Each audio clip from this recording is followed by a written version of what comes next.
UP के किसानों को छुट्टा जानवरों से हो रही दिक्कतों को हम गंभीरता से ले रहे हैं। 10 मार्च को आचार संहिता समाप्त होने के बाद, नई सरकार बनने के बाद योगी जी के नेतृत्व में उन सारी नई योजनाओं को हम लागू कर देंगे। भाइयों, सरकार जब चुनाव लड़ रही थी तो मुख्य दल ने अपने घोषणा पत्र में कहा था कि 100 दिन के अंदर ये बिजार की समस्या हल हो जाएगी और हम लोग पशु घर जो हैं वो हर गांव में बनाएंगे और पशु चिकित्सालय भी बनाएंगे। मुझे याद है, मैंने घोषणा पत्र पढ़ा था, लेकिन आज तक वो नहीं हो पाया। तो भैया, बीजेपी के टिकट पर पीलीभीत से 2019 का लोकसभा चुनाव जीते वरुण गांधी भयंकर तरीके से बीजेपी और सरकार पर फायर हो रखे हैं।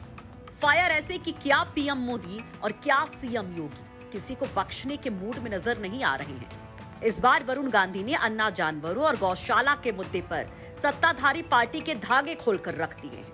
दरअसल पीलीभीत सांसद वरुण गांधी सोमवार को पूरनपुर ब्लॉक में जनसंवाद कार्यक्रम में पहुंचे हुए थे, जहां पर उन्होंने अन्ना पशुओं से होने वाले किसानों के नुकसान पर सरकार और बीजेपी को लपेटते हुए कह डाला कि सरकार जब चुनाव लड़ रही थी तो मुख्य दल ने अपने घोषणा पत्र में कहा था कि अन्ना पशुओं की समस्या को 100 दिन में हल कर देंगे, लेकिन आज तक वो वादा पूरा नहीं हो पाया। वहीं वरुण गांधी ने कहा कि किसान 16 घंटे दिन में खेत में काम करता है और रात में उसे चौकीदारी करनी पड़ती है। आप सब लोगों ने वोट दिया चुनाव में और आपने सरकार को जिताया है।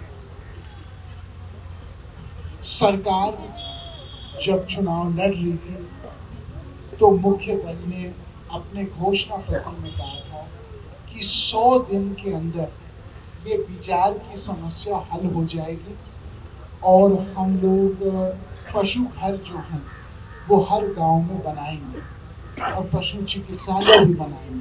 मुझे याद है, मैंने घोषणा पत्र पढ़ा था, लेकिन आज तक वो नहीं हो पाया। मेरा निवेदन है सरकार से, इस बात की गंभीरता को समझें। हमारे देश में किसान 16 घंटे काम करके अपनी फसल को बनाता है और ये बिजार 2 घंटे में उसे फसल को बर्बाद कर देते हैं। कोई रक्षा नहीं है किसान की इस समय। वही किसान जो दिन भर काम करता है उसको अपने फसल की चौकीदारी रात को करनी पड़ती है। ये बात ठीक नहीं है। पीलीभीत से सौरभ पांडे की रिपोर्ट, यूपी तक।